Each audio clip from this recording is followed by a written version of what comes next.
Yeah, so Nota Baloyi, I'd like to welcome you again for the third time, I believe, to the Penuel show. Um, oh damn. I hope this episode will last for 1.5 to 2 hours, but I've also budgeted for it to last for 10 minutes. No.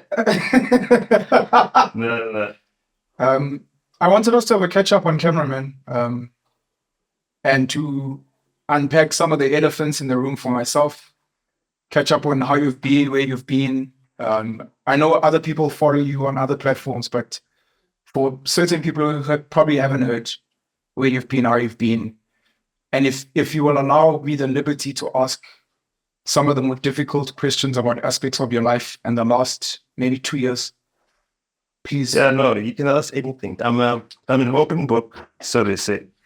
You know. Sean. Yeah, I'm just doing some research. I was listening to your previous episode. The one year namhlanje. Today is the previous episode. The 26th. Today is the 26th of August. Your previous episode. Wotunis Papan Pashkin. Yeah.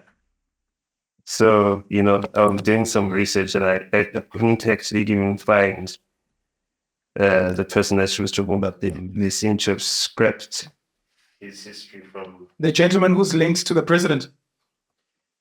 No, well, I wasn't looking at whether he's linked to the president.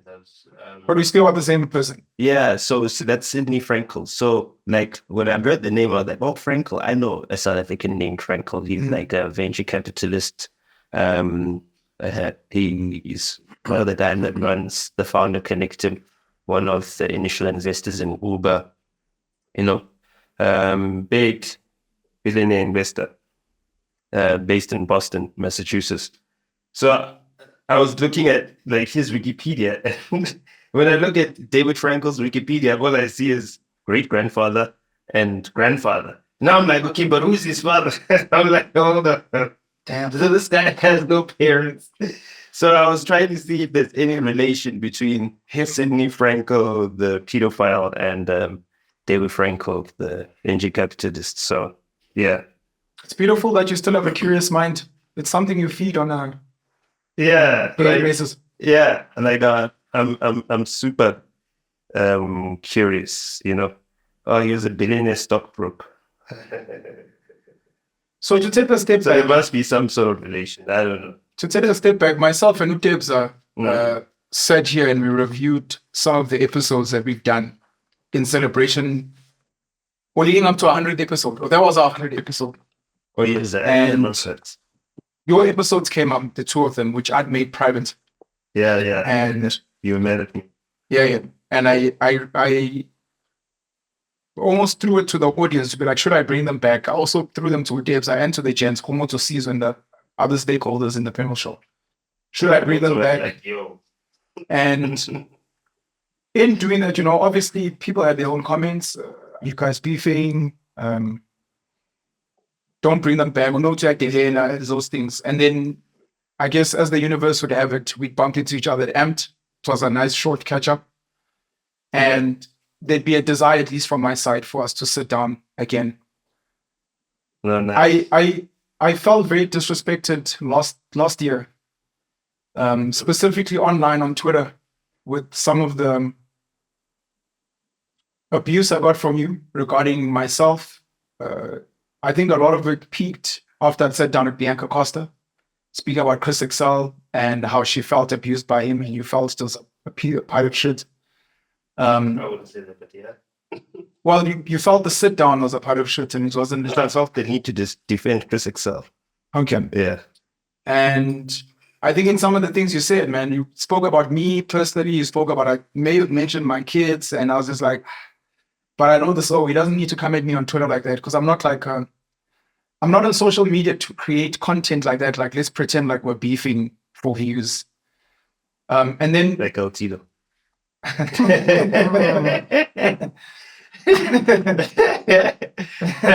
Just no comment. Yeah.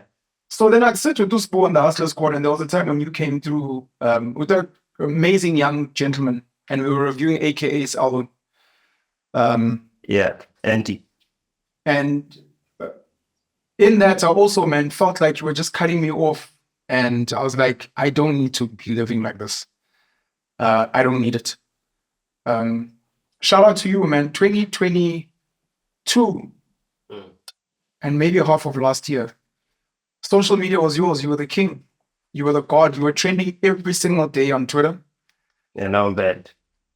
Banned. Yeah, I'm banned from trending. Oh, banned from trending. Yeah. Siyabonga mask. In fact, my haters that reported my name to the point where I'm banned from trending, but I'm glad that they did that because, now I can actually have viral tweets and it's not trending, so I won't get attacked by just haters. We can actually engage. So there was that, and then Yeah. there'd be issues with your divorce to Barita. There'd be you that's moving. not like, please. Sure. Like everyone says that her name is Gugulet. Okay. You understand? I've never been married to anyone named Berita. That is my former mother-in-law's name, So like, and even if, if your name was, let's say, Black Pen, Yeah.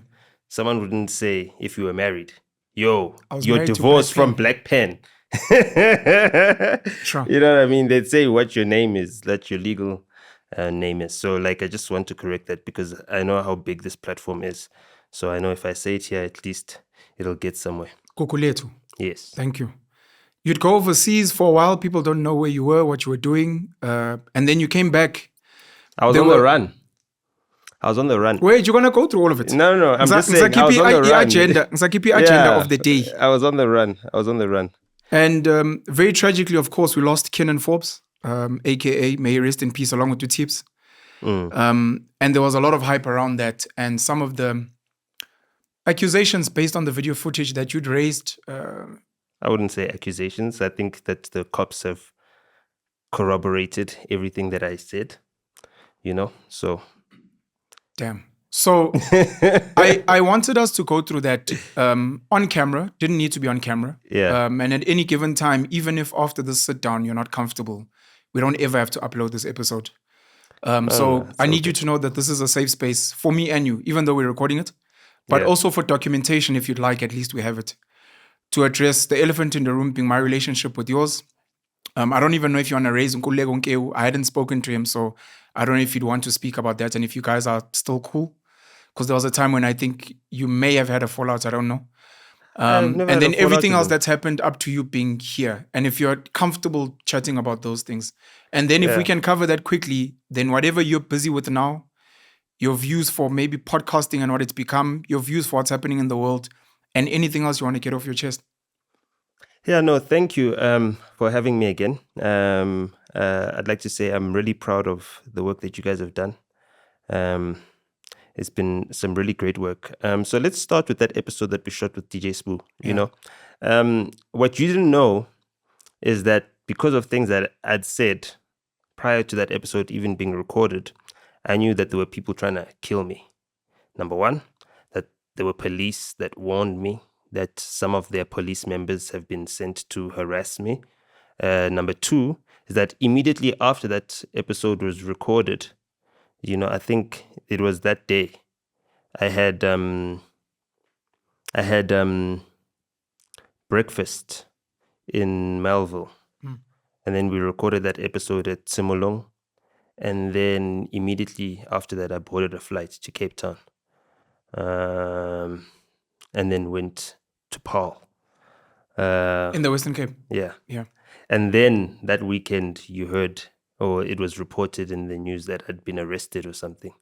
There was that story of you being arrested, So then I was like, oh, damn. So I better not get arrested because clearly they've got people inside there waiting for me. So I called my people that are inside there that I know. I'd visited, actually, some of the prisons before we shot that episode or before all of that stuff had happened. So I had some people inside that have been begging me to come through, visit them, give some motivational talks. I brought Sbu along as well. We even had a lunch there. They prepared a nice little lunch for us.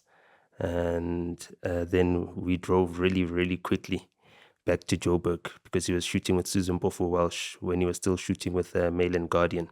Sure. And we got stopped by the police because of speeding, and then gave them some more fire. Is that what it's called now? What? Oh, We gave them more fire. More fire. No, seriously, we gave them more fire. Yeah. However you want to interpret it. So yeah, man. It was really So I like. think that's your phone on the floor. Yeah, it's all right. No, please pick it up. Feel free. It's got a cover. Feel free. No, it's chilled. You can put it on the table. Sorry, I'm wearing short shorts because it's nice and warm. Sexy legs. Yeah, I knew I had to bring them out. It's been a while. So yeah, man. You guys had to rush back to Joburg. Cops stopped you. No, I mean all of that drama is happening. Keenan and Tibbs get killed.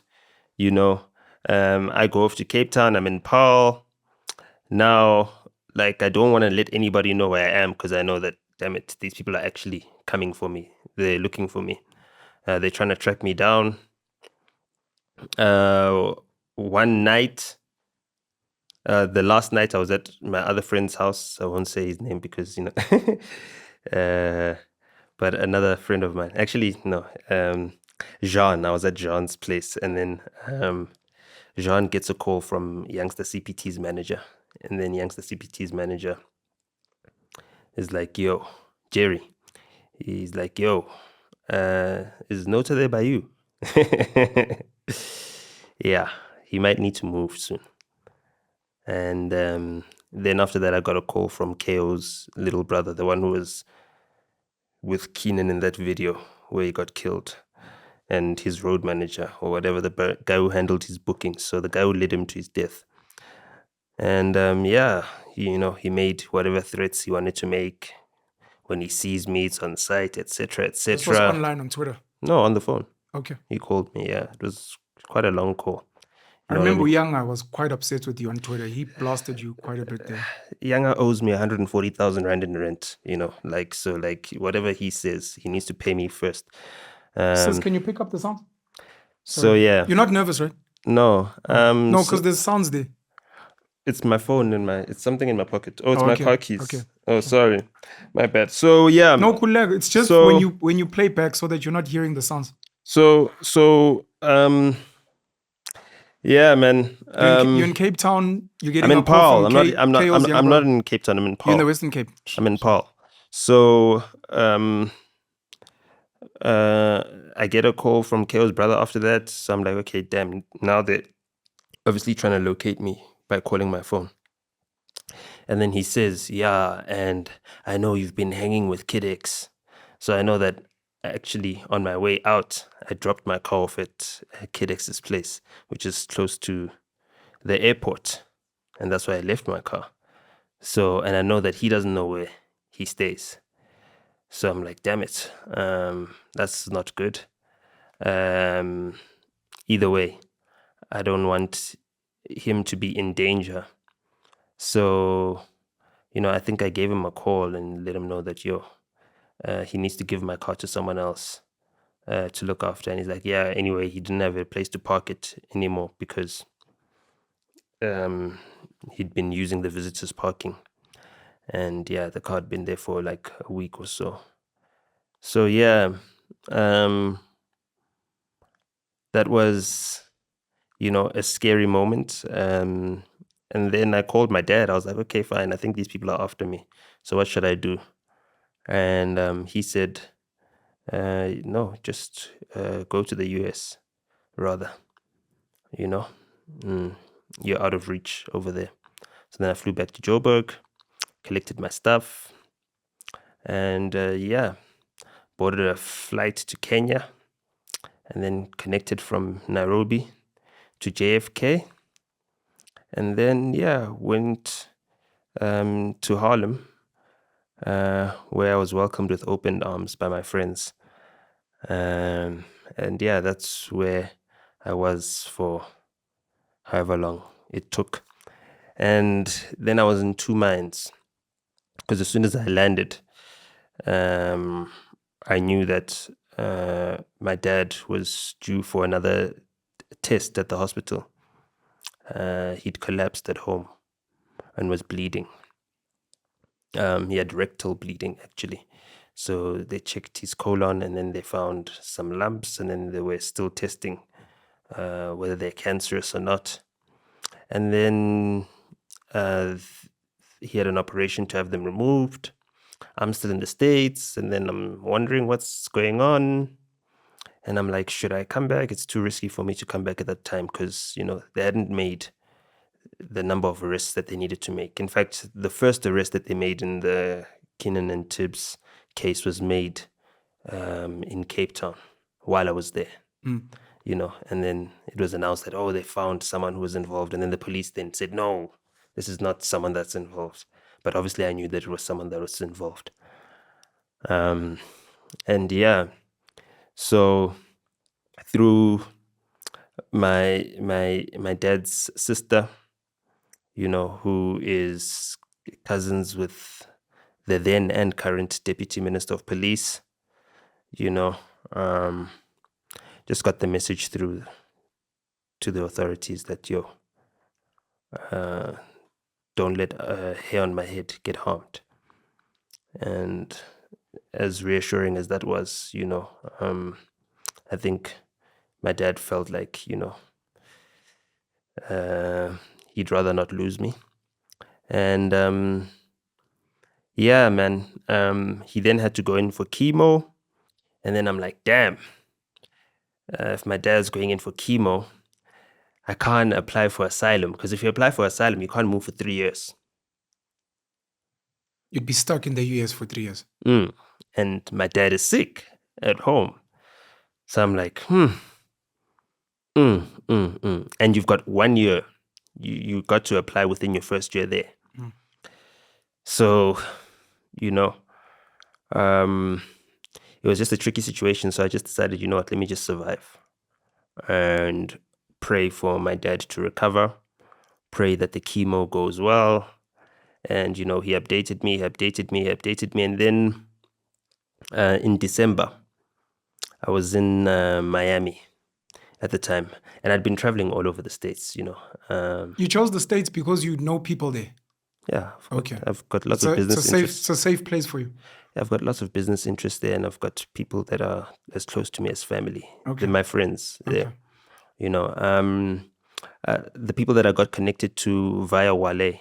When Wale came to the country, he came through with the brother of his former manager.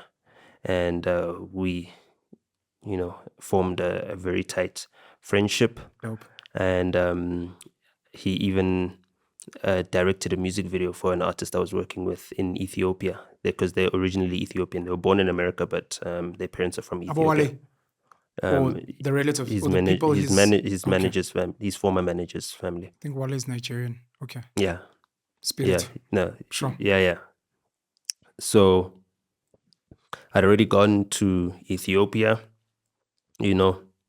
The guys had already come here, and even when they came to our studios at the time, he was like, "Yo, this is like the Dreamville studios. This is like the Dreamville house. Like, you guys have got the same sort of operation. It's like the same size. You guys are doing things at J. Cole level."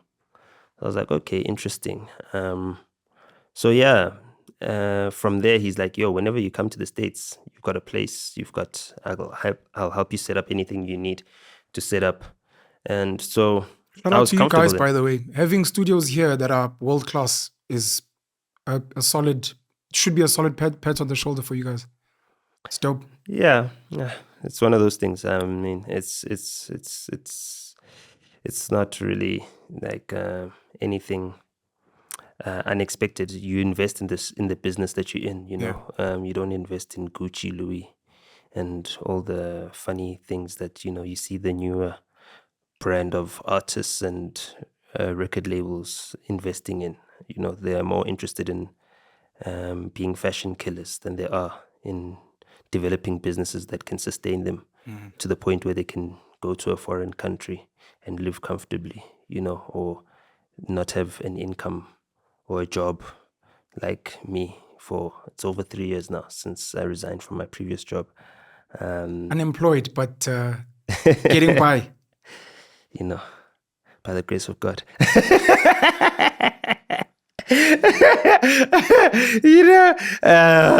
Yeah, No comment. You're traveling around the States during this time. yeah. So I just wanted traveling to ask, your on the dad's East Coast, chemo, was it precautionary or had they found something? precautionary, but they'd found lumps and they'd removed them, Sure. but they didn't do the biopsy thing because we knew that the biopsies are like a way to spread the cancers. So he had some nanotechnology that was done. As it stands now, is he still undergoing or No, he's done. He finished his chemo. he's sorted, he's fine? Yeah, he's finished Shout his out chemo. to your dad, and man. he Cheers. just went for a checkup 2 weeks ago, so he's good. He's strong. He's a fighter. So you're in America, sorry, your dad's sick here, you're traveling around, you're having to decide I'm surviving. if I'm gonna apply for asylum. Asylum as a South African. Yeah, but I'm wanted, homie. Dead or alive, Tupac and- you know what I mean? So yeah. It took a couple of months to get over the trauma that I had. Why were back you traveling? home. Sorry, just to meet up with people and connect and Yeah, Okay. just to set up foundations for future business endeavors. okay. You You were know. working basically. Yeah. Well, I was pre-working. Okay. You know what I mean? Like you gotta build the relationships. You know what I mean? I was spending time with a lot of the people that I want to work with, sussing them out. Staying with them. For a week at a time, getting to know them, getting them to show me around town like a local. Because that's how I usually move. I don't move like a tourist because as a tourist, you get a very warped sense of what a certain place has to offer. Yeah. And if you move with the locals, then you know actually where the opportunities are. Facts. So I did that. I want to raise this. Sorry to interrupt you. No we had problem. a gentleman here, Lawrence Sean Spanda. He goes by the moniker Drag. He's based in the UK. He's visually impaired. He's been in music production events. And one of the pieces of advice he was trying to give was South African artists need to travel overseas.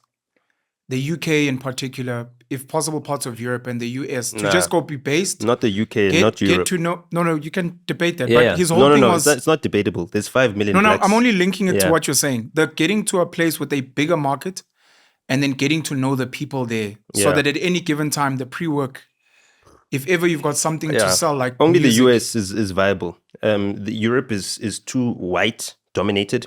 The black population in the UK is 5 million. So out of 67 million people, there's only 5 million blacks there. So it's limited in that regard. It's too limited. You know what I mean? You have to appeal to white people. Whereas in America, they've got almost 40 million African Americans. You can create a base out of, those people. Here we've got how many million? We've got over 50 million non-whites. Sure. So you have to assimilate to black culture. Even if you're a white business person or a white entrepreneur, your customer base is black. You have to sell products to black people. Yeah, we see it in the marketing. All You the know, catchphrases of Happy brands Tech, that are black. You know what I mean? Is a black bank, even though it's white owned. Correct. So Sorry to interrupt. Sorry. Yeah. You're in America, you're traveling around. Yeah, so I'm busy checking it out. I'm sussing it out. But also I'm reading up about the history. I'm going to libraries, seeing what are the different South African businesses and how they got there. Things like Elon Musk. You know what I mean? Elon Musk's partner as the PayPal mafia. I said this I think in the previous episode that we recorded. Is Roelof Botha, P.W. Botha's son. So,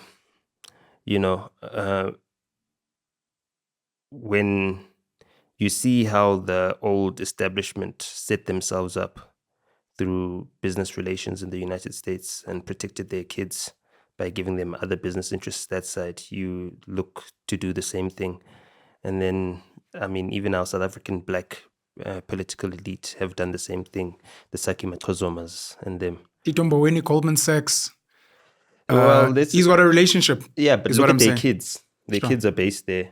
They work for these top banks. Their nephews are there. It's a good model. I think Johan Rupert's father also sent him to New York to go and work at the banks before bringing him back. Yeah, he also sent my uncle there,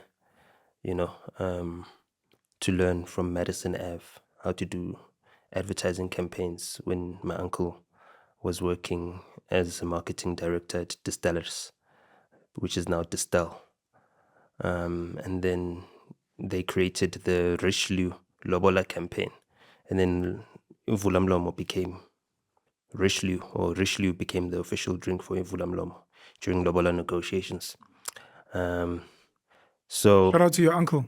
Well, I don't know if that's a good thing, but yeah, shout out for the impact, shout out. I mean, yeah, he's one of those mavericks. I mean, I grew up reading his manuals and his marketing books and stuff like that. So like Can you say his name? Since you've already created the link, I mean, so that people don't have to Google search. Okay, keep it going. Ernest Records. So that's his name. Sure. He's Specs' dad. You know of Specs, the rapper? That's my cousin. Okay. Yeah.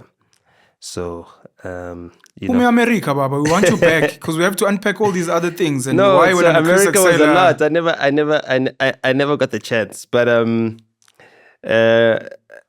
did you think it was good for you being there? Because I remember seeing you, I think, with DJ Sbu, and many people commented that you looked calmer than how you were when you left here. You were wearing shades, you were speaking a bit slower, a bit softer, and it was like, is he drugged up, or is he just in a calmer energy? Yeah, I think I saw something like that. Dude, there was a price on my head at home.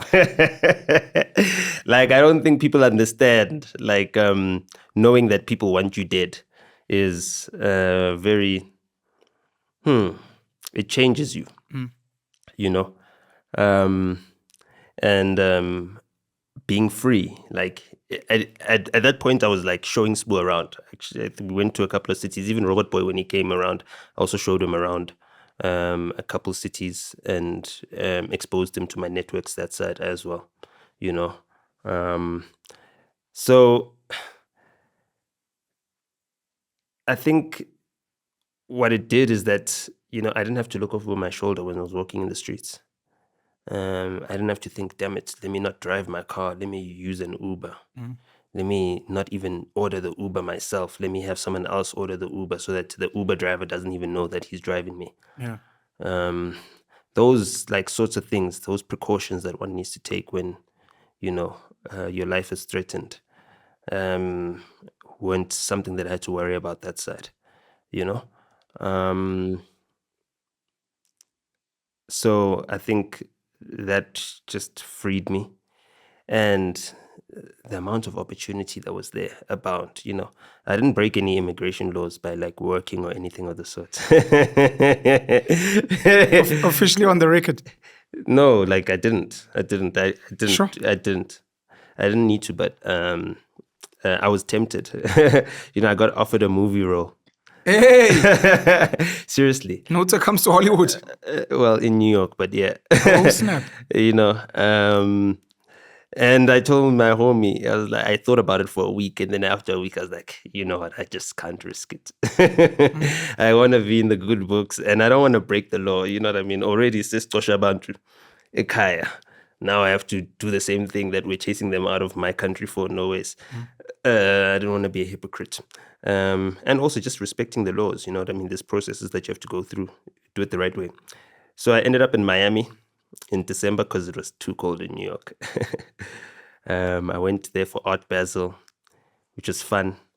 I spent the entire month there. And while I was there, then I found out that, you know, the police had arrested someone in Durban. They took him to Westville prison. They did whatever they needed to do to get a confession out of him. And they had all the information to make all the other arrests in the Tibson AKA case. So with that news, it was safe to come back home. What's Art Basel? Art Basel. It's like an event. It's an art event. Like Okay. it happens for a week in Miami every year. I think the first week of December every year. It's happening this year as well. It's actually quite a fun party. Is it visual art? Is there music? Yeah, visual art. There's everything. Food? There's It's everything. an art festival. It's an fully art. fledged. Yeah. Okay. I mean, even Art Basel. Kanye came through. He did his first listening session for Vultures there. Sure. He brought North. You know, we were out there. We saw that. It was. He's one of your heroes. He's my biggest hero. So Kanye that was the saddest way to see Kanye. Like I finally saw Kanye without a major label push behind him. You know, it was like a good South African artist listening session. And I was like, Almost like a yeah, startup, up and coming artist who's trying to break through. I hear you. Yeah. So that broke my heart, but you know, it is what it is. So the risks get made, and you're like, no. Did anyone tell you? Did you just decide on your own that I think? I had people inside that. And they were like, look, it's safe to come back. We found. No, they didn't tell people. me it's safe to come back. They just, I had to decide. It's like, do I come back or not? Sure. You know what I mean? And I was like, should I risk it? So anyway, I said, okay, I'll come back, but I'll just stay out of Jersey. Sure. And then when I got back, I had to wait for my parents because my parents were still on their annual holiday in Zanin, in Ndlovu. So, you know, that's what they love to do in December. And it's closer to my dad's ancestral home. So that's where all the family is and that's where they gather. So I waited for 2 days for them to come back on New Year's Eve. And then as soon as they arrived, you know, I met up with my dad. I hadn't seen him in a long time. I was with my parents, and then they dropped me off at the airport and straight to Cape Town again. Straight to Cape Town. And then, I spent the month there in Cape Town with my homies, that side, you know, the Tsonga Nostra. And that was also... Tsonga Nostra? Yeah. There's a Tsonga Nostra in Cape Town? It's just us, me and my homies. Me and my Tsonga. As Spanning, actually. In Cape Town? Well, yes, the whites and the colors. The whites and the colors in Cape Town must kick these Tsongas out, man. Tell them to go back home, mate. You know, the funniest thing is that they love us because outside of us, it's only the Nigerians that drive luxury cars. So at least don't bring unnecessary spotlight on Amatsonga in the Cape. Like now people are gonna start paying closer attention. Nah, but there's Tsongas in the Cape doing good things. We all are doing good things, you know. It's like you know, the universities in Limpopo and the schools there, they produce a whole lot of engineers. You know what I mean? A lot of brilliant minds in this entire country. Yeah. I mean, my dad himself produced like 7 engineers, okay, I think, right? Or 6 engineers, a civil engineer, a metallurgist, an electrical engineer, a mechanical engineer, a software engineer, and a chemical engineer. No, Limpopo, Baba. We know very well. Yeah, so I mean, so you know, that's my dad's work, and those are my cousins. So you spent a month in Cape Town with your Tsonga Nostra before you came back to the motherland. Before Johannesburg, we came back to Jersey, and then you know, I just laid low for a bit until you know, I knew that it was safe to be out. And then, they made those other arrests. And then I was like, okay, clean, I can breathe a sigh of relief. Went back to visit podcasts. Yeah. You know, no, I was just keeping a low profile because, like, you know, I just come back and a lot had gone on. A lot was going on. And then, immediately after that, then, you know, the sheriff knocked on my door and said, yo, you're getting divorced. Kukuletu. So I was like, oh, damn. It is what it is. So I spent the next couple of months wrapping that up as quickly as possible.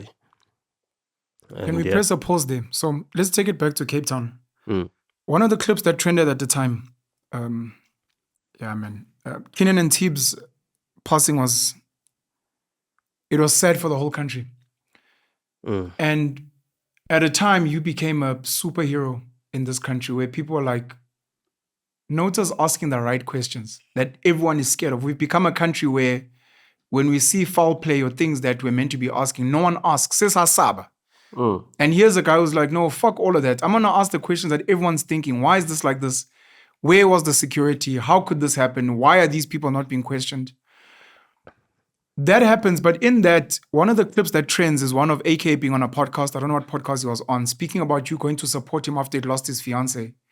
And how he appreciated that. But then soon thereafter, you turned around and you were speaking about what happened and he felt like you snaked him.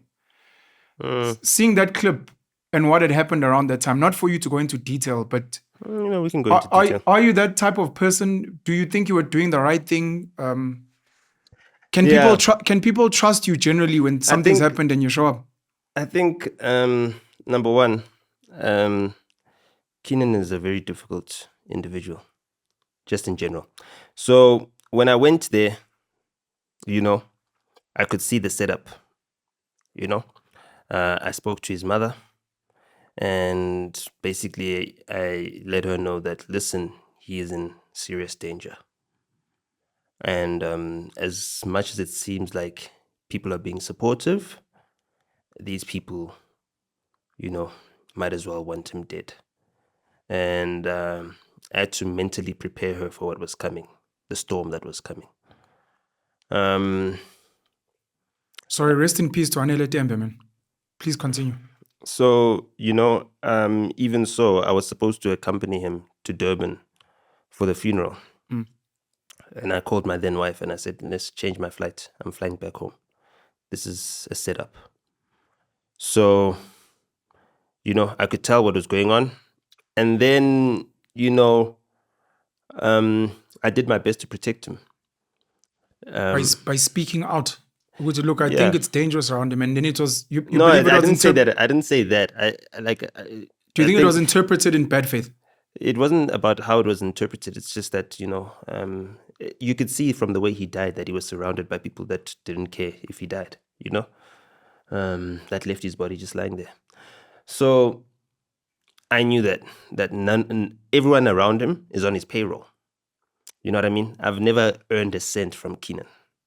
So out of everyone, even Yanga was there. Keenan paid for Yanga's flight to come as Tutus. In Cape Town, after Anele passed on. You understand what I'm saying?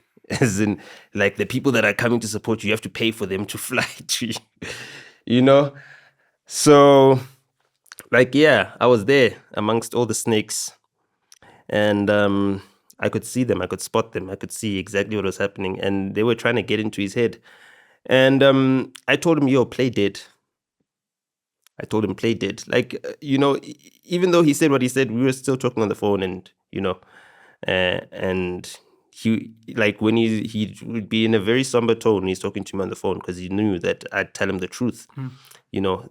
People also spoke about the clip where he was speaking to Slicker on Life on the balcony and he's like, you know what? When I need an honest opinion, that's the guy I call. So I was just being honest and I did my best to protect him. I called Refilwe Ramokgasi. I said, this guy needs an intervention right now. He needs Kabelo. And even in that interview... Kabelo, Mabalane. And even in that interview, so there was one day I went to his house, right? And then he pretended he's not there. Security knows me, so they just let me in. I don't need to buzz or anything, so I go there very often. You know what I mean? And I'd go there when it's just him alone. I'd try to make sure that if I'm speaking to Keenan or I'm with Keenan, I try to make sure that there aren't other people around. Sure. Because I never trusted anybody that was around him at any point in time, ever. So I go there and I went on my way to his house. I was like, you know what? Let me help him break the ice because I've already called Refilwe, to speak to Kabelo, to speak to him. So I bought him Kabelo's book, I Ran for My Life. So I left it with the security and I left there. Cool. And then... He didn't want to see you. Yeah, well, he didn't want to be seen by me. Because he knew that, it's that tough brother that will tell you the truth, even when you're feeling like a victim. But it could also be a snake that I just don't trust this all around me. That's why I don't want to see him. Well, you don't know him like that, so I'm No, I hear you. I'm just saying, but that could be one of the interpretations. Either way. Okay. In that interview, what I'm saying is that, do you hear what he said? He said, guess who I've been speaking to? Sure. I've been speaking to Pugalaf. So that was his way of saying, I got your message. So, I was happy about that. And I don't want to be involved in whatever conversation they have. Bugalov is a Grootman to me, so I trusted that he'd be sensitive enough to, know how to approach the situation. And yeah, I was happy that, he had some guidance, even though I couldn't be there for him. There were people that could be there for him that could, make sure that at least he's relying on his faith, more than anything else in that tough time. So, it was really difficult. It was really painful, like what was happening to him, what was happening around him. And also like him trying to get back to work and all that stuff. And then after him trying to get back to work, then, pictures get leaked to whatever. And then also... The pictures of the hotel rooms. Is that what you speak about? Yeah, not the hotel room, the door breaking thing. You know what I mean? So we never wasn't got the in a video. hotel room? No, it was at his house. Okay. So, the door breaking incident, we don't see the video, we don't hear the audio, we just see the screen grab. So it's framed to make it seem like, he was endangering the woman. Sure. All of that. And I'm like trying to reach out to this guy, like, dog, just play dead, like right now. Just play dead.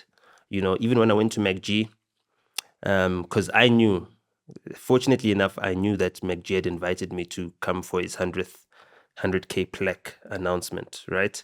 So I knew that I was going to go there, and I knew that he was going to ask me about it, right? And 1 million. 100K. When was this? This was after Anela passed away.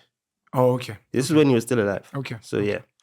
So I knew that, damn it, I'm the only person that can speak on his behalf. And I did say, yo, he's distraught. But look at, who is hard done by this death, this whole incident. It's really high up people, and I mentioned those people, by name, knowing full well that, Anela's father is part of the gambling board that runs Super Bets, as well.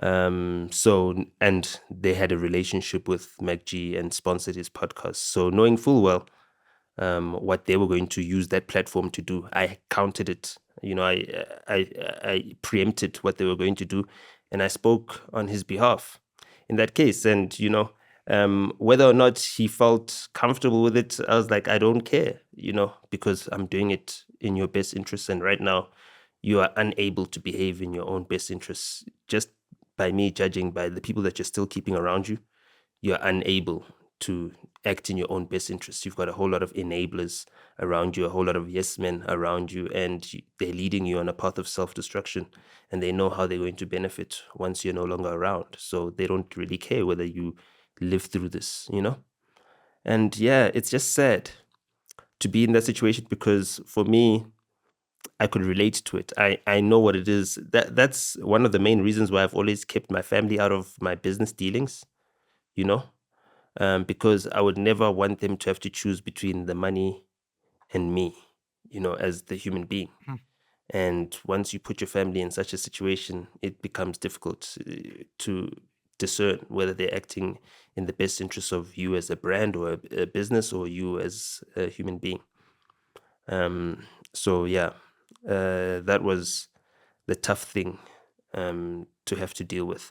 You don't regret any of these things you've done and think maybe I could have done them better or differently, or maybe I just shouldn't have done that?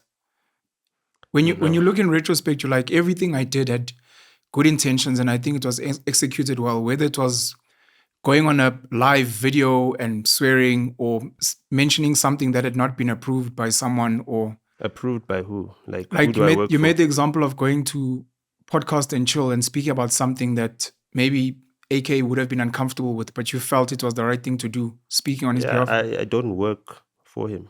I was just speaking about what I observed. I don't, you know what I mean? Like I said. So you don't have any regrets in any of the things you've done or said in the last maybe 2-3 years? No, I'm guided by my heart, my convictions, and I never second guess that. It is what it is. You can't say that I didn't fight for this nigga. Everyone, I'd like to think, outside of a lot of things, believes that you are fighting for Kenan and you wanted justice for him. I still To do. this day. I still do. I'm the last man standing. You know, any of those people that you've mentioned, none of them have ever said anything to demand justice for him. Not one.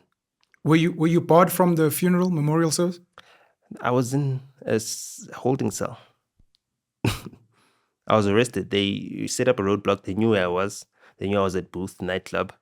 So, you know, they stopped me, you know. And yeah. Did you ever speak to his parents? Maybe Nah. Uzinhle or Nadia? Why would I speak to that? They were close to him. I mean, I spoke to Nadia before she started dating him, or when I heard that they started dating, and I told her to stay away. And she didn't listen. So, why did you want her to stay away? because I didn't want her to get involved. Because I knew that whatever it would get her involved in, she would not come out unscathed. And I mean, I've seen her in the past, and I can just see that she's tainted. So it is what it is. I think we can close that. Podcast and chill. There was a time when it felt like you were trying to split MacG and Sol.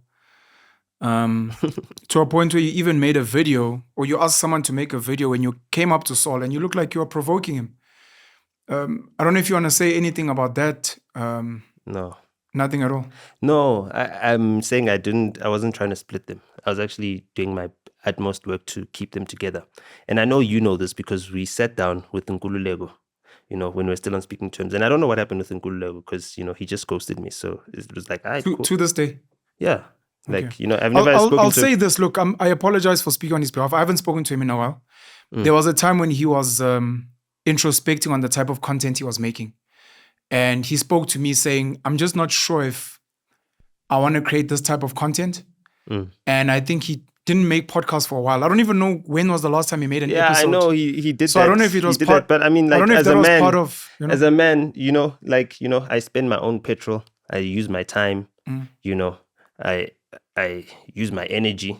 So just to communicate.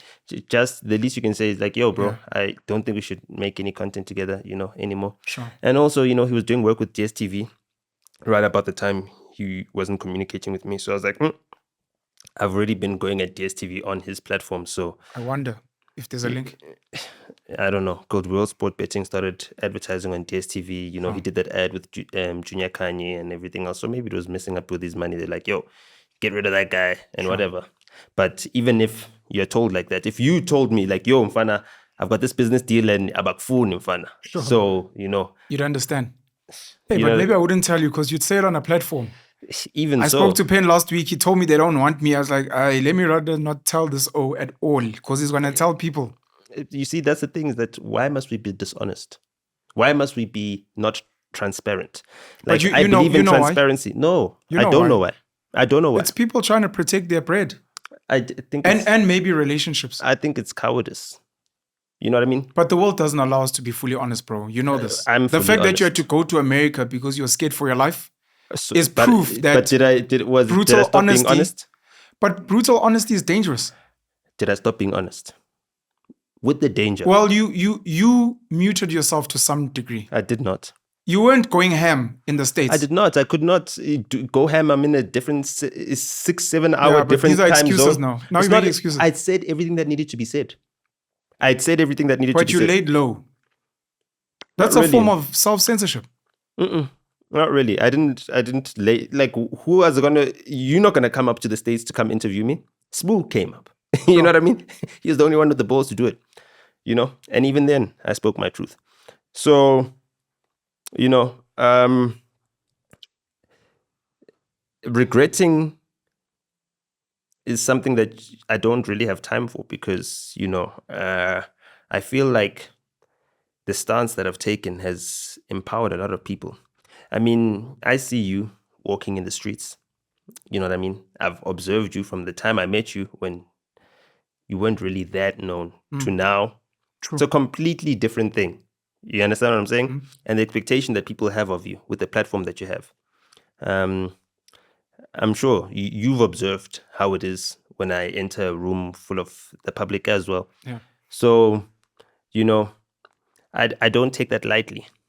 I know that there's lots of people who don't have the opportunities that I've had, who need someone like me to speak out, because you are not from an elite family, but now you've seen, okay, how these guys are or how they are. You went to Rhodes, so you went to school with the kids of the elite, and you've seen how your life outcomes are compared to theirs, even though they weren't as talented or as, And for me, same thing, and I've got siblings, and my siblings, they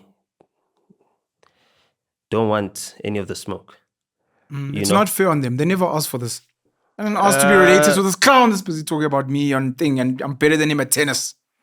Yeah, no, my sister is much better than me at tennis. I won't- But, I'm just a better human being. So I guess.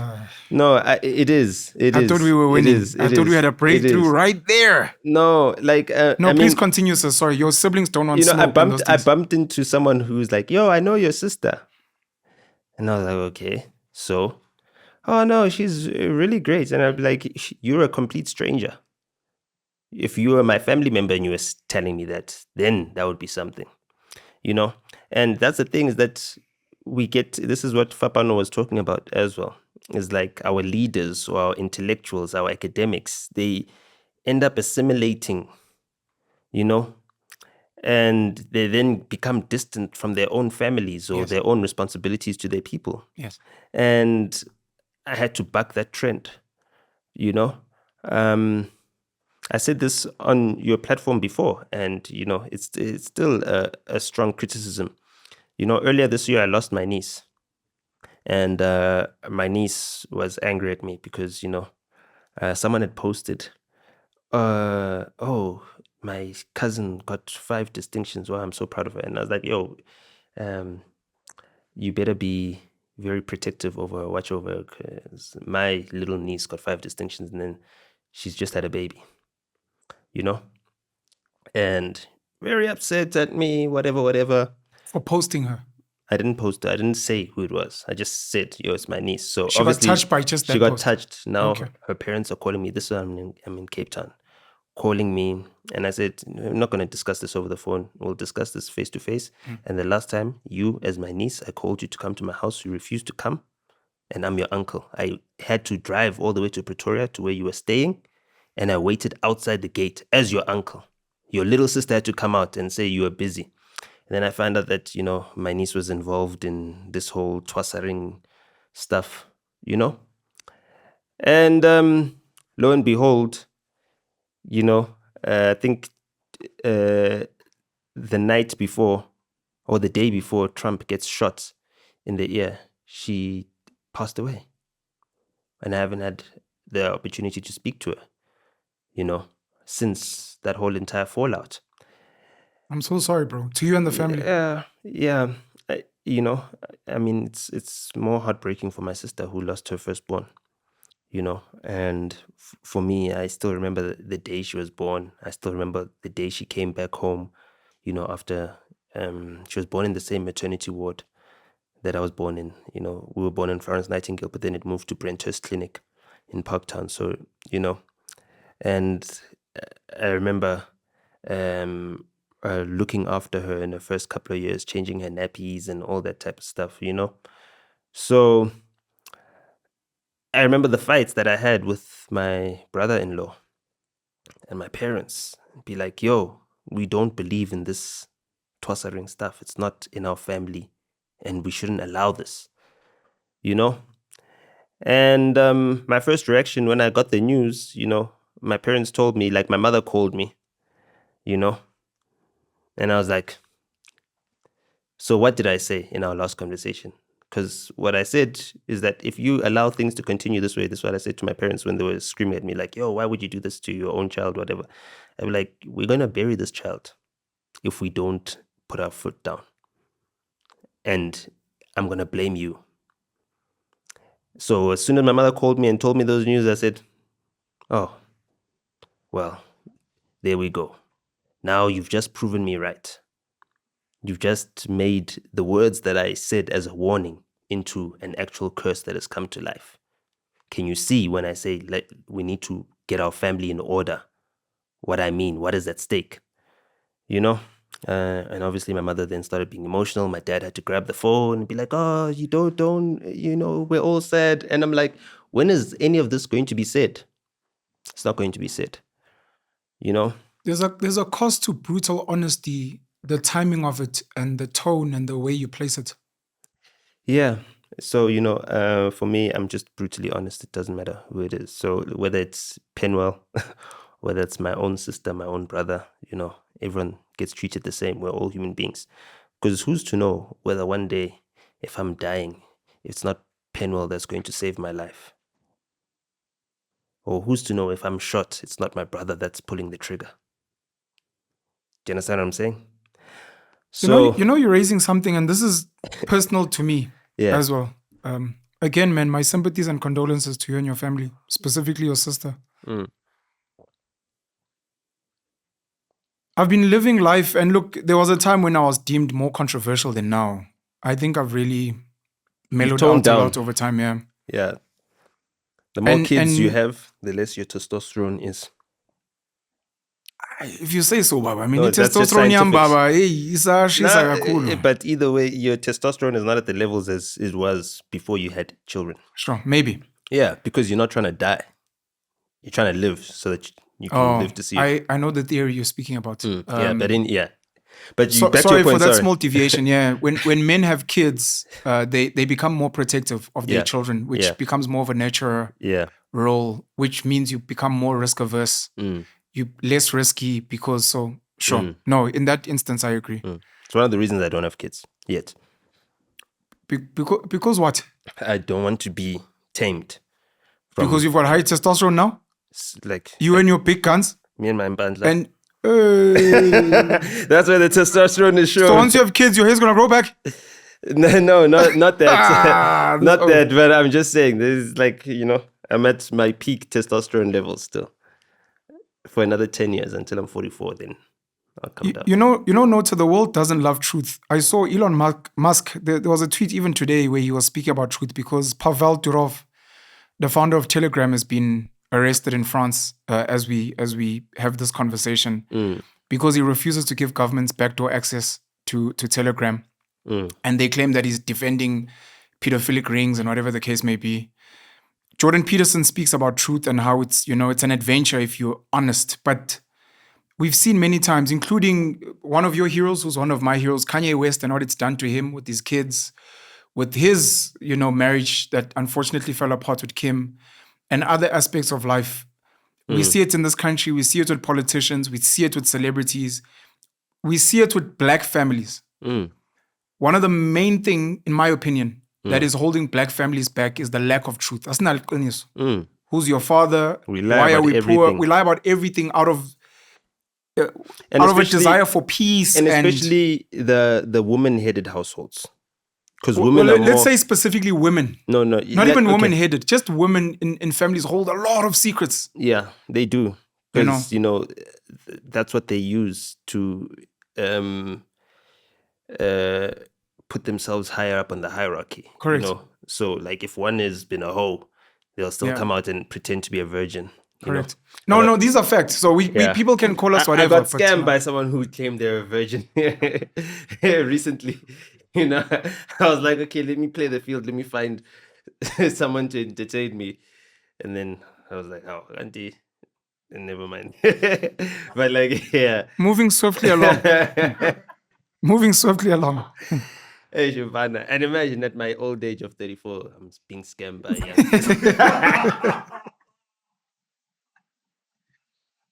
I'm really trying to keep a straight face. That's what pained me. That's what pained me. There's this other friend of mine. She's my homegirl. She's like, how big? You're heartbroken over a 22-year-old.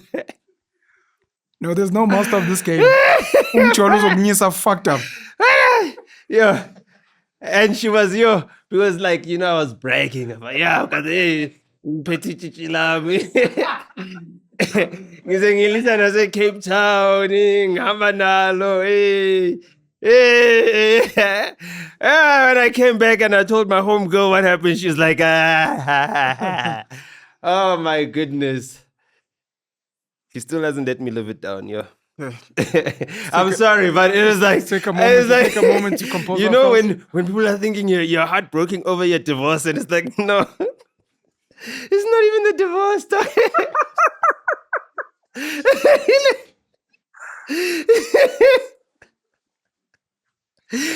Actually, have a glass of water or something. Yo, I'm finished with my water. Yeah. So would you like more water? Yeah, please. You were talking about black families and Thank lies. you, Tebza. Yeah. Jeez. So, Would you like more no, rooibos? no, I'm good. Just water. Okay, just water. Thank you, Tebza. So yeah. I brought the wrong O today. So you've never been through that. You put on that pedestal, like, My chest pains, but wait. Damn. dude. You're reminding me now of Tyrese on the Breakfast Club. Yeah. You know, I relate to I what don't he's need no going fucking through. tissue. No, Nigga, I wipe my own tears. Okay, Tyrese. Dog, No, every time I see men go Tyrene- through a lot of pain, man. And one of the things Tyrese said is when there's a miscarriage, when there's an abortion, when there's a divorce, don't skip over the men. Men also have emotions. Yeah. Men also have feelings. Men also hurt. When the woman is like, no, for the sake of family peace, you're like, why are you not considering the man? Now, The- women, this- a lot of your women son are narcissists. So for them, they feel absolutely no pain. Like, absolutely no pain. It's like, I told you about this when the first time we spoke. I was like, you know, when the cops came and assaulted me and my then wife was just watching, and then she drove my car and then went to a gig and then continued as if nothing had happened. And then like I'm in a holding cell and I only get let out because I finally got hold of my dad. Well, actually, it got myself out because like, you know, I sent money to one of my lawyers. He got me out. And then only when I got out, that's when I could call my dad. I didn't have a phone because they confiscated my phone for like a week. It was in the SAP, whatever, 13 or something. So, or 31 or something like that. So, like, they have no emotion and there's nothing that hurts more than you are really going through it. You've invested everything into this relationship to keeping it together. You know, you've been faithful. You didn't cheat. You didn't do any of that stuff. And it's like, you know, at some point in time, I'd even scroll through my Instagram DMs, like my requests, and been like, hey, can you see these things? Like, they got a better ass than you. They got better bodies than you. They're sending me DMs and I'm ignoring all of them because I'm keeping focused on this. You know what I mean? And it seems like you don't see the sacrifice that I have to make just to keep this home together. And that's what Tyrese is going through. So like I empathize with what he's going through. And like but I also at the same time know that if I were to come out like that, you know, people would use that against me like as a cudgel. So I'm not as brave as him to really let people into Be vulnerable to that level yeah, well, for like public consumption. yeah, so like I dealt with it on my own. So the pain that I went through was really like, you know, when my niece passed, that's like I cried myself to sleep. And because of whatever traditional things that they were into, we didn't even get to be at her burial, you know. My mother and I and my aunts, because they had to do it before sunrise. But my little brother was there. Like my little brother didn't sleep. My little brother is a thick guy. We're in Rotterdam, you know, near Guyana. And it was really cold that night, so we burnt a whole entire log, like a whole tree trunk, you know, kept us warm. But at a certain point in time, I was like, I'm going to bed somewhere. So my dad and I found a place where we could sleep, you know. We're sleeping, and then my dad woke up at like 4:30 saying, yo, they're going to do the burial right now. And then I was like, okay, cool. So I'm thinking he's getting ready. He's bathing, getting ready. Auntie is leaving. When I wake up at 7, he's like, yo, it's already done. It's a wrap. Well, actually, I woke up at 7. I called my little brother. I was like, yo, where's Papa? You know what I mean? Like, yo, it's already done. They already think. I didn't sleep. I went there, so I got to see her and everything else. Yeah. And so then I finally got my cousin to pick me up, and then I took my mother to where they buried my niece. And we prayed, you know, and then, yeah, we went our separate ways. My mother stayed, obviously, with my sister for another day or two or something like that. My aunts left themselves, and then me and my dad and my little brother drove back. And funnily enough, like, I drove all the way there, and then I was just too tired to drive back. I only took over driving just before we got to Hammanskraal, I think, as we were passing Naboomspruit. And then, yeah, because we were just so busy in the drive, just chatting to my dad. At first I felt sleepy, so then I asked him to drive. And when he took over, I tried to nap a bit. I couldn't. It's just a heavy weight on us. And I was just discussing with my dad. It's like, you're old. My dad is 72 now. He's 10 years younger than Zuma. But because of the cancer and just the stress and the strain, Zuma is a lot fresher than my dad. Funnily enough. And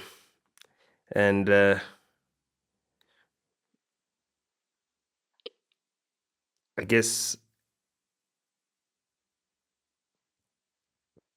you had to admit that, I was right. And so now we're doing a lot more family gatherings. We've got one now. By the time this episode comes out, I'll be on my way there. And we're putting the pieces back to our family structure, because I think when we lost my grandmother, that's when everyone just went their own way. And the way we lost my grandmother, she deteriorated. She had a stroke. Stroke stopped her from being able to speak, communicate, stand on her own. She recovered a bit, but her speech never recovered. And then we just watched her deteriorating. And, my grandmother as well, I think also my mother started to deteriorate with my grandmother getting ill. Funnily enough, my mother is an actual orphan. So my paternal grandmother was like her mother. And she was raised by her grandfather, who died the week or a couple of weeks before my parents got married. So it's spiritually, it's sort of like when my mother found my dad, her grandfather, who was her father at the point in time, is like, okay, my Ready job to is let done. go. You know what I mean? And then she then is married into the family. And when she gets there, my mother would just always talk about, how much she loved my grandmother and how my grandmother just embraced her and, like really gave her a mother finally. She's like, she finally had a mother, you know? So after that, she was back to being motherless. And that also affected her as well. And then her aunt, who she stayed with, and like my aunts and uncle's mother, because my grandmother was the firstborn amongst her family. My mother's the firstborn in her family. Well, she's the secondborn, but she survived beyond infancy. The other ones died during the polio epidemic in the 50s. And the vaccine only came about, I think, in 52, 53. So my mother was born in 57. And her mother died in 63, And through everything that has happened, it's like I feel the gap that we have from not having my grandmother. My grandmother had my mother, had my mother's twin brothers who passed away. They had a different father from my mother. And then my mother's brothers who came after them, all three of them, they had a different father. So that was, I guess, urban life at the beginning of it, because my grandmother was a Joburger. And that destabilized my mother's side of the family. On my father's side of the family, my grandfather, lost it all. He was banished from his family. Back in the day when they wanted to banish you, they just accuse you of witchcraft, and then you had to go out and live in the reserves. So then he fell on hard times, and when he falls on hard times, he's got 2 wives, and then he's now unable to support these 2 wives and these 2 households. So then he runs off, gets a 3rd wife. He runs away from the 2 wives to get a 3rd one. He gets a 3rd wife, During these hard times. The shame of it's now hard times. You know what I mean? His wives now had to work. My grandmother now had to work, so my grandmother started picking peanuts on the peanut farms there. And the way they'd pay them is that you'd pick however many as a quota, and then as a reward, you'd get a bag of peanuts that you can take home, and then you can sell that bag of peanuts. So my father grew up in that abject poverty. My father never had clothes, like a jacket, ever. The only thing he could ever be given was hand-me-down clothes, and the only thing that he ever got that was like brand new was a vest. So he only ever had a vest. My father never had books at school, but it was really bright, and he could never afford a slate. So he used to, he also couldn't moisturize because he couldn't afford moisturize. They used animal fat to moisturize. So when he went to school, he used to write on his thigh with a thorn. And that's the level of poverty that he grew up in, you know what I mean? And that's just because his father lost everything. So he was a cheese boy because, I've got 2 moms, I've got everything. And then all of a sudden, dad falls on hard times, and then, it becomes really tough. And he never really spoke about this. Like, my aunts are the ones that have told me about the life of my grandfather. And I only ever met my grandfather once, and he died on my birthday as well, my 9th birthday. And the time I met him, it was like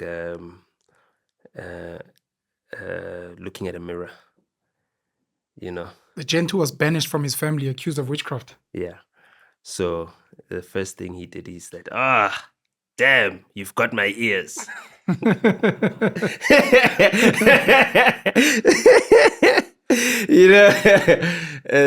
They call our ears Ndlovu.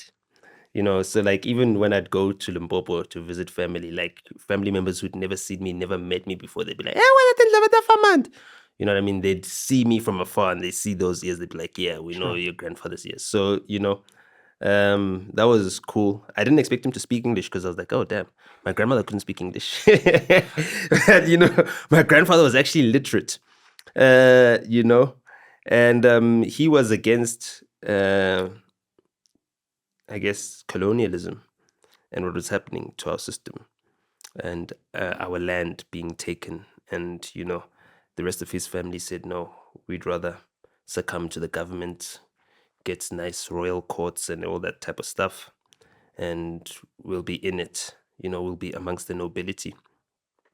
And my grandfather said, no, I'm not going to do that. My daughters are not going to go to school. My wives are not going to work for you. None of that, and he got punished for it. So trying to rebuild that is like a generational mission that is now left upon us. And our parents are no longer alive, many of us, amongst my cousins, you know what I mean? And my dad getting this old, it makes it really important to do this critical work to rebuild those family bonds. So, and to speak the truth about, what we've gone through, what we're going through, and what we're building for our children. My nieces and nephews, I'm meeting a lot of them, for the first time as adults now, since I last saw them as babies. I last saw them when they were being born or whatever. My niece, God rest her soul, left us with it's my great niece. My niece had a kid before me. So, and I got to hold her for the first time as well, and she was the reason why my parents delayed coming to see me when I just got back from America, because she had just been born and they wanted to be with her as well. So those are the most important things that I'm focusing on right now, is just, putting my family on a solid footing. And I've seen from, my then wife, like the reason why our relationship could not survive is just because, she comes from a tumultuous family herself, and they just never were honest. There was no freedom of speech there. You know what I mean? And there's no freedom of speech and there's no order. Whereas in my family, there's no order, but at least there's freedom of speech. You know what I mean? Yeah. So we can call each other out and be like, yo, look at us. We're Yeah. perishing. You know what I mean? And yeah, we can try to self-correct. And that's like the mission that we have. My cousin pulled me aside at the funeral. She's like, hey, I'm really upset at you. What? I was like, yo, you can't be upset at me, whatever. You know what I mean? Don't come at me like that. Like, what do you mean? When have you ever called me? And she's like, okay, you're right. You know what? I don't mean it like that. But you know what? We need to do something to fix our family. I was like, yeah, approach me properly. So she set up a day called Mabodze Day. So we're all going to be gathering in December as a family and doing what needs to be done. We're going to be undressing as well now for my niece. I think that's a direct translation. The direct translation is to remove the mourning clothes, something like that. Yeah, kuhlubula. So that's the one thing. And as far as the individual behind the caricature that I've now become, unfortunately, I can characterize it as a bit of a caricature, because I try to be as human as possible. I try to be as vulnerable and as open and as honest as possible. But when people don't know you,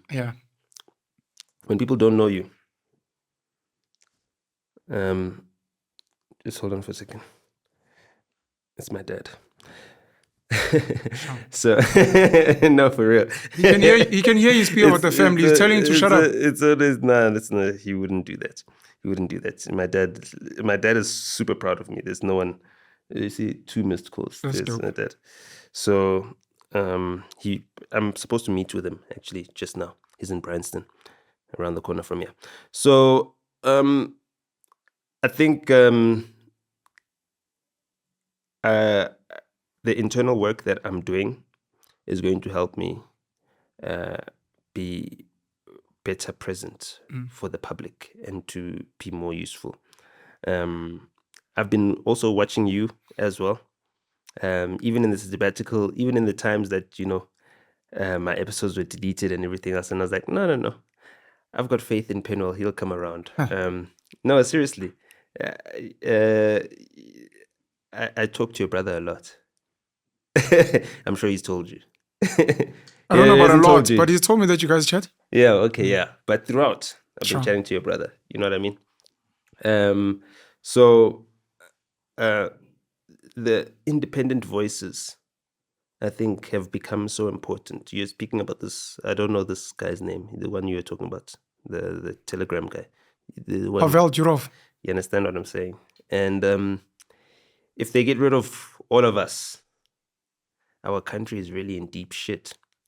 Not to say that we're right about everything, but let us have those conversations. Let us debate it, Let us not let our culture stop us from, improving, because we're overly conservative and like we're not acknowledging the reason why we're conservative in the way that we are. It's Big Brother. 1984 dystopian society is what we're living in. And they're constantly trying to silence anyone who's trying to expose or break out of the matrix. And then we all get accused of being crazy, what. And then they might pin something on you to try and silence you forever. Cancel culture in real time. Yeah. So, I mean, I've been Section 33'd, so I know how that feels. What's Section 33? It's when they declare you a danger to yourself and to people, and then they chuck you in a mental institution. So, you know, that was Sekusele kancane bakubambe baba, siyabonga. Animlandeni. So that the rest of us can be free of the caricature. No, sorry. Jokes aside. Yeah. Thank you for the internal work you're doing. Yeah, so I mean, even with that, you know, it's like your family. Then you basically put behind a steel door, and then you know that your family put you here. So when you come out, it's like, how do I treat these people that signed on papers to put me here? You know, and I decided to forgive them. I want to say these two things while I have a chance. So the point I wanted to finish off was just, in my experience in my life, having been controversial or more controversial than now, I realized that there's no freedom of speech. Freedom of speech is extremely expensive. Many people pay with it with their lives. And the idea of being brutally honest is something very dangerous in the world we live in, number one. Number two, I don't know if we're going to be able to cover all the other things I wanted to raise. We're probably going to have to have another sit down, whether here or elsewhere. Or you can go through them quickly. No. We don't have to do that. I do want to speak about Chris Excel and Bianca Costa. And I don't want us to just brush over that because it's something sensitive to me because it opens up a bigger conversation of so-called cyberbullying, including potential cyberbullying of yourself, which you may or may not be aware of when you speak about the caricature where people don't treat you like a normal human being. In what you've mentioned about family, I'd like us to speak about family. You obviously love your family very much. You know, from when we first met with DJ Sbu on the Hustlers Corner Virtual Mkuku, you spoke about your family going to therapy. You're speaking about losing loved ones. You speak about your family, bringing them back together. I'm fascinated and impressed by your knowledge of when your mom, your grandmom were born, 1957, 1963, you're meeting your grandfather or your grandfather passing on your 9th birthday, etc. Like, it shows like a deep desire and passion for family and what that means. And to a point where even wanting to protect a kin or someone else like family, to studying your ex-wife Fukukuletu's family, and that's a topic on its own, and what that means and where we've lost it, including secrets, including belief systems that may be oppressive to us. You know what? Well. I'll just say this. My family called me and said, "You're gonna die for this friend of yours." You know. And the only reason they say that is because he's colored. You know.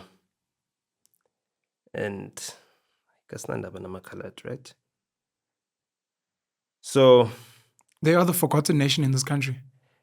Yeah, but I mean, it's also complex because there's a lot of hurt that has gone both ways.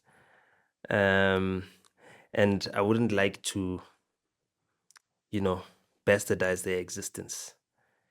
There's a lot of work we need to do between blacks, coloreds, and Indians, all non-whites. There's a lot of work that needs to be done, especially with the Afrikaners, I went to the MK unveiling of Floyd Shivambu, and damn, I saw you when Zuma, ex-President Jacob Zuma, not this one, I didn't see you there, but I remember you asked a question when they were having some press conference. Yeah, the first one. Sure. I was there at the second one too, he was speaking about the Treaty of Vereeniging.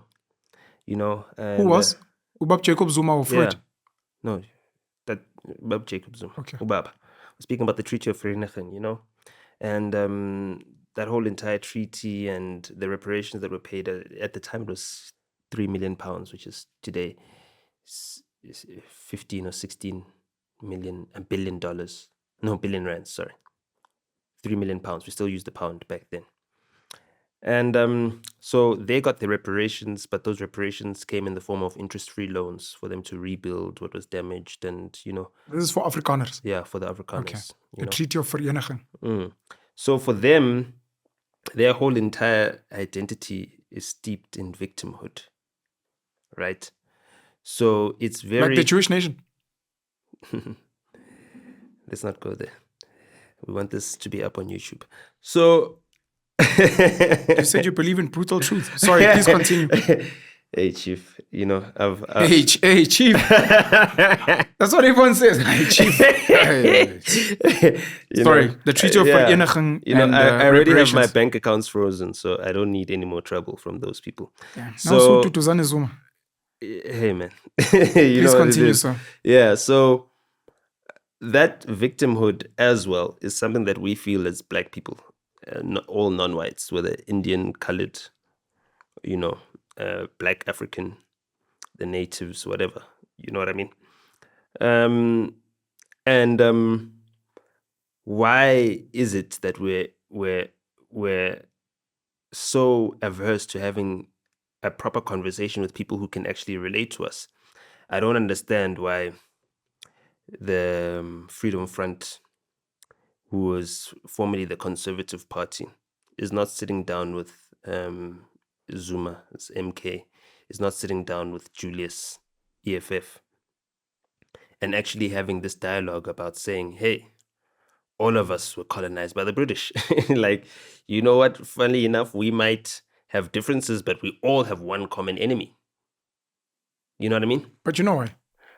I know why. I'll give you 5 rand. I'll give Khomotso 1 rand so that you feel better than him. I understand. And then Usizwe gets 20 rand. But we have leaders now that have got influence, that have got knowledge. You know what I mean? Julius should be able to sit with Obaba, who should be able to sit with Corne Mulder, Peter Groenewald. Well, they've had teas, they've tried. Not with Corne Mulder and Peter Groenewald. Because Corne Mulder is actually brilliant, by the way. I know. I texted him the other day, but he hasn't responded to my text. I'm going to call him soon to actually have this dialogue. Because, by the way, we've been invited to Nkandla. That's what I got for us from Obaba. Said, Who's us? All of us, all of you independent media people. Oh, and independent stuff like media. Yeah. In general. It's Yeah, you in particular. You know what I mean? No, I mean, we got our own invites. It's fine. I actually We'll mentioned... go when you're available. Well, for independent media, sorry, because it's important. Please continue. Yeah. So, to have a discussion about taking this country forward, where we all have a vested stake in it, and we can build social cohesion, like proper social cohesion, not performative social cohesion, stronger together. And social cohesion that is decolonized from the British Empire. That's it. Very important. That's it, because all of us are Black in that the Blacks are, in general, the formerly colonized. So Afrikaners are not technically white. If we look at the Pan-Africanist No, you're right. They were the best of Blacks at some point. Yeah. They know it. Yeah. We wouldn't put it like that, but they know it. Yeah. So, us as Blacks, when we talk about us as Blacks moving together, we need to include these Afrikaners. And if you look at the poor whites, those considered whites, it's the Afrikaners. They're the poorest of the poorest whites. They're the ones that are suffering. They're the ones that, if you go to the Vaal, and I said this before, you look at the Vaal and it looks like, hey, there's a whole lot of cousins that have been romantically involved or something. Something is in that water. You know what I mean? And then you look at like places like Orania, it's like, you guys don't really have a population big enough to, keep it going without the risk of incest at some point in time. So, and they're very tiny. Even now, with all the progress they've made, it's only 3,000 people. That's tiny. Be honest. Would you go and live there in that desert? When? Oh, we went. The whole. No, I mean, would you go and live there? No, I'm just saying. So no, I'm answering this I'm answering this for white and Black people who have never been there. Yeah. We went there. Yeah. Anyone who's got issues with Orania, we welcome them because they think it's some fenced. It's not fenced. It's open. You can drive there.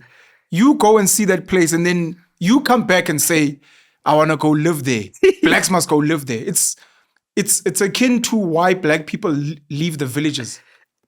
You don't want to be there. Yeah, that's what I'm saying. You don't want to be there. People they just make noise on social media. You know what I mean? But it's tough. It's tough terrain out there. But look at who are those people that are making that noise and how influential they are, the Juliuses of this world. And it's like, okay, what does it benefit Julius to make a noise about Orania and to demonize Afrikaners and to sing Kill the Boer and all these things? Like, I'm opposed to such things. You know, that's not the type of political platform we need to be running on, you know? And then pretending you don't know who Elon Musk is, calling him Alien Musk. You know who Elon Musk is because you know that this whole entire campaign is funded by Roelof Botha of Sequoia Capital, who's met with you there in Stellenbosch, and you know that they tried to make you the anti-DA to, create the Swart Gafar. So they used the EFF to create a Swart Gafar, and they used X through Sequoia Capital and Roelof Botha's relationship with Elon Musk to basically prop him up. So that's why End Wokeness is now saying, hey, he's calling for genocide in South Africa. You understand what I'm saying? And so us who know, who hang out and hide out in Stellenbosch when we're hiding out, it's like we're seeing this at play and we're thinking to ourselves, like, this is taking black people further and further and further away from the revolution. And now you've got, this whole split between the EFF and Floyd, and it's like, at the end of the day, people need to understand that, the EFF is a tool that Julius can use to ensure that, he's well taken care of. But if you objectively look at it, judging by the election results, rigged as they are, it's not the tool that the people are choosing out of all the tools that they've got in the toolbox. You know what I mean? It's option 4 or 5, right? Exactly. So we need to disabuse ourselves from like having faith in organizations. Fapano. Pasha, right?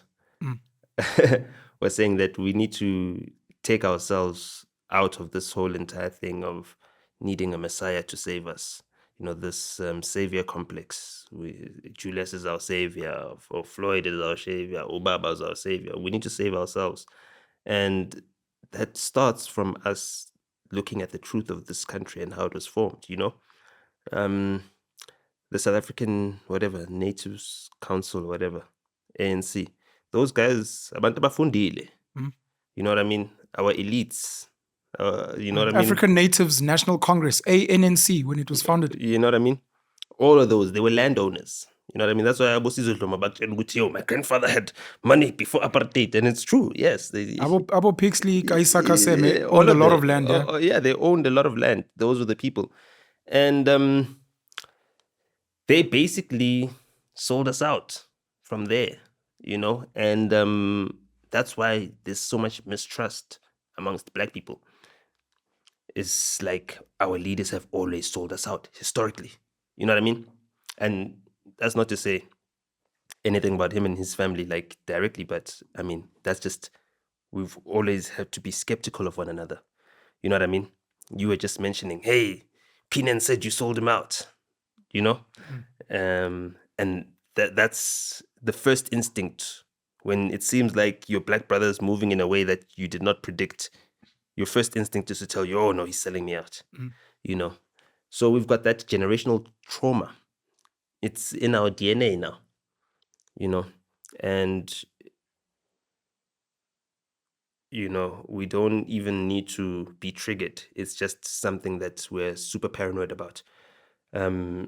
So having those dialogues, from what I've learned from having these open, honest conversations with, an independent arbiter or whatever, a mediator, like through family therapies, like having those open dialogues, like, you know what I mean? I never got to tell my mother that, I felt like every time you were beating me up over something that I felt was unfair, that's like abuse. Like, I would tell you that, this is unfair, mom. And you'd be like, nah, I'm not going to be told by a child. And you'd get a whip and I'd be like, hold on. It's not supposed to be like that. You know what I mean? This is unjust. You know what I mean? And then I also felt like, okay, now my grandmother's dead. The person who would defend me when my mom was, disciplining me, well, in her opinion, disciplining me, and in my opinion, abusing me or beating me up unfairly. The one who would protect me is now gone. So now my mother's got, and my dad is not trying to get involved because that's his wife. So, he's not trying to, you know what I mean? So, and the referee is gone. So now I feel like, and that's how we feel as a collective, as a people. So being able to extrapolate those learnings from our own family therapy and considering what needs to be done about our dialogue. I mean, Thabo Mbeki wanted to have this dialogue, but about Thabo Mbeki, they're just trying to protect their interests. There's no way we can trust This him. is true. It was raised, I know, we had General Bantu Olomisa here as well. He mentioned the same thing of national dialogue. We've been speaking for 2-3 years now about a not even CODESA dialogue, 2.0. not the dialogue. It's not about dialogue. It's about interest for them. Combat. We have to As have young an people, honest dialogue. That's it. An honest conversation. We need to speak our truth. You know what I mean? People need to cry. Except, Baba, let's shut it down in the interest of time. Any closing words? Because we're going to carry on. At least we've got this for bookmarking purposes. Because, I'm still I'm not angry at you. People would be like, are you angry at Notes? I'm like, nah, I don't care about Notes. Fuck that nigga. Yeah, no. But just to fully flesh out, can we please sit down again soon? Yeah, no, let's sit down soon. I mean, look, we need to respect freedom of speech, freedom of parody, freedom of comedy. I know that... I disagree, but we'll speak about it. Yeah, but, that's just my parting words. Yeah.